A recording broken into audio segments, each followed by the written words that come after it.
The United Nations will hold an emergency meeting to discuss how to drum up aid for the starving people of East Africa. The meeting will take place in Rome on Monday and will include senior representatives from the UN's 191 member countries, as well as UN agencies, NGOs and development banks. East Africa is facing its worst drought in 60 years. The crisis is especially desperate in Somalia. Years of war has forced tens of thousands of people out of the capital, Mogadishu. But now, as Jane Ferguson reports, famine is forcing them back. A new horror has reached the streets of Mogadishu. Hunger. These people fled the civil war here in Somalia's capital city. Now they're back, desperate for food and water. Huma Isak's husband died of starvation. She says she travelled 400 kilometres to get here in a desperate bid to keep her children alive. My car was blocked by a panicked group of women trying to get some food. Please help us, this woman shouts. I am sick. But there is little help for the thousands who've come here. The weak transitional federal government controls only part of the capital and has been fighting the Al-Qaeda-linked group Al-Shabaab for years. Al-Shabaab controls most of central and southern Somalia and in the past banned foreign aid agencies from working here. But with the country in the grip of a drought, they recently lifted the ban. Still, aid agencies are wary of the risks of working in this dangerous country, leaving these people trapped, too weak and poor to make it to the UN camps in neighbouring Kenya. So they've come here to the capital in search of help. Tens of thousands of Somalis have arrived in Mogadishu just in the last few days. But despite that, this remains one of the hardest places in the world to get food aid to.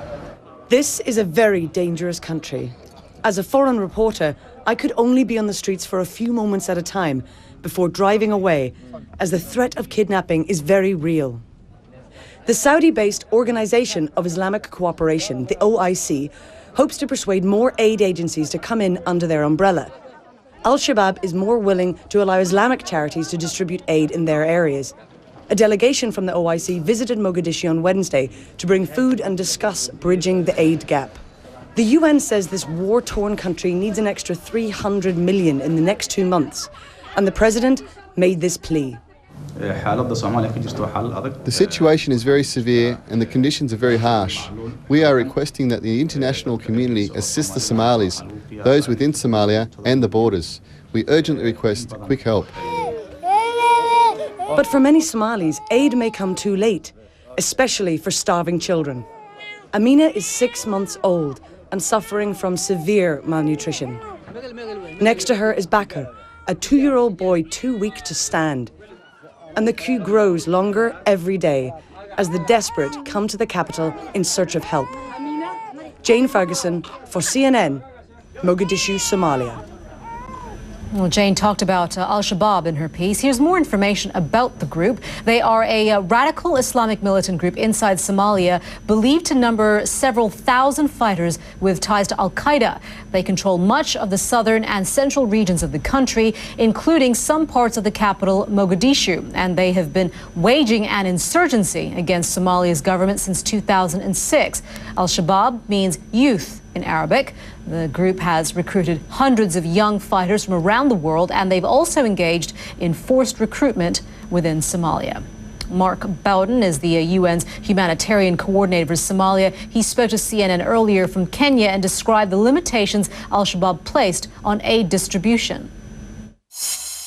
United Nations organizations are actually working in Shabaab areas, and where they, and as with other organizations, they have accepted a number of organizations and have honored their commitments to them in terms of ensuring the safety of personnel. It varies very much by area to area. The local communities are particularly important in the commitments, and I think in many ways our commitments are to the local communities, the elders and others who have been very important in ensuring the safety of humanitarian workers.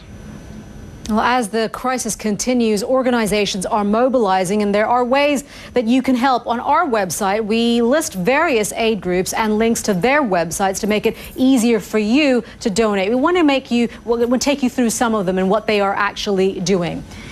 The International Rescue Committee is repairing wells in Somalia and giving compensation and other assistance to families whose livestock and farmland have been decimated. In Ethiopia, the organization is installing water supply systems in 3 camps serving 82,000 refugees.